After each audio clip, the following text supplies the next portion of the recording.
The basic anatomical features of the knee include the femur, tibia, patella, and the fibula. The knee joint is the largest joint in the human body. The function of the knee joint is to allow movement of the leg and is critical to normal walking. The popliteal artery is a continuation of the femoral artery.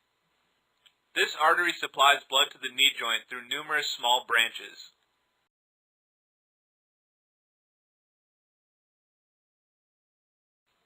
Inside the knee, you will find the smooth articular cartilage that covers the joint surface. Resting on top of the tibial cartilage, you will find the meniscus, which improves stability of the joint and helps distribute weight. The anterior cruciate and the posterior cruciate ligaments are important ligaments that control the forward and backward motions of the knee joint. The quadriceps tendon and the patellar tendon are thick fibrous tissues important to the extensor mechanism of the knee.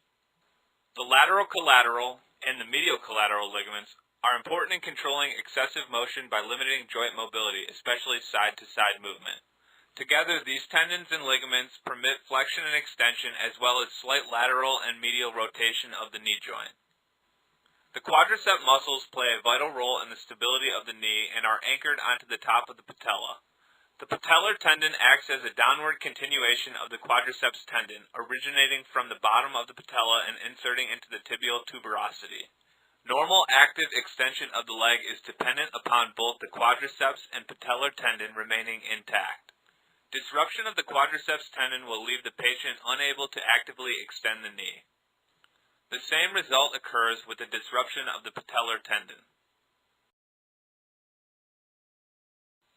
When the anterior cruciate ligament is ruptured, anterior translation of the tibia in relationship to the femur will occur. The most common causes of ACL ruptures are due to traumatic force being applied during twisting motion and sidestepping or landing from a jump. The patient will often complain of immediate pain, the knee giving way, and swelling of the knee. If aspiration of the knee joint shows evidence of blood within the joint, there is a 75 to 80% chance of ACL and meniscal injury. The Lachman's test is the best examination to diagnose an ACL tear.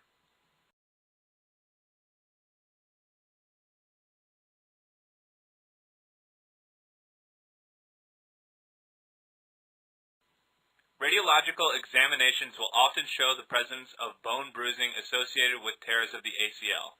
These injuries are typically located at the middle of the femoral condyle and on the posterior part of the tibia laterally. When the posterior cruciate ligament ruptures, posterior translation of the tibia will occur. The tibial sag test is used to assess a tear of the posterior cruciate ligament. Both knees are flexed at 90 degrees and the knees are viewed from the side to compare positions of the anterior tibia. The quadriceps active test is performed with the patient's knee flexed to 90 degrees. The examiner stabilizes the leg and has the patient actively contract the quadriceps muscle. The tibia is seen being actively reduced from the posterior subluxed position.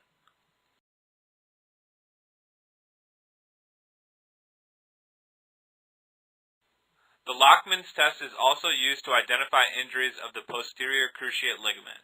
The examiner will provide posterior force to the tibia while applying anterior pressure to the femur in order to assess the posterior translation of the tibia. The posterior drawer test is carried out with the patient in the supine position and knee flexed to 90 degrees. The examiner applies posterior pressure to the tibia and the test is considered positive if excessive posterior translation of the tibia is shown.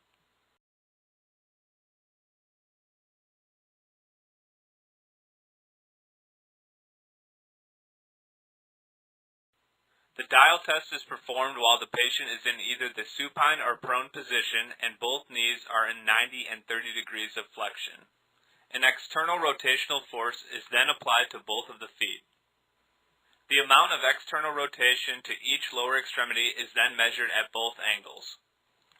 Flexion at the 90-degree position will test the posterior cruciate ligament. More than 10 degrees difference between the normal and injured extremity indicates a significant injury. And finally, testing of the injured extremity in 30 degrees of flexion is done to determine injury to the posterolateral corner.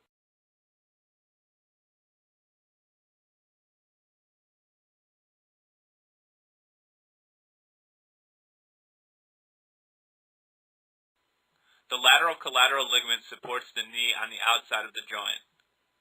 This ligament is usually injured by pressure placed on the knee joint from the inside, which results in stress placed on the outside of the joint. The medial collateral ligament is usually injured when the outside of the knee joint is struck. This causes the outside of the joint to buckle and the inside to widen. Isolated injuries to either of these ligaments are tested with the knees in approximately 20 to 30 degrees of flexion. A meniscal tear is a common knee injury that can cause pain within the knee joint. Each knee has two C-shaped menisci, the medial meniscus and the lateral meniscus. This tissue functions as cushion for the articular cartilage. The majority of the meniscus lacks a blood supply. For this reason, some areas of the meniscus are unable to undergo a normal healing process. The peripheral area is the portion of the meniscus that does have a blood supply. If damage occurs within this area, it is possible to repair the torn meniscus.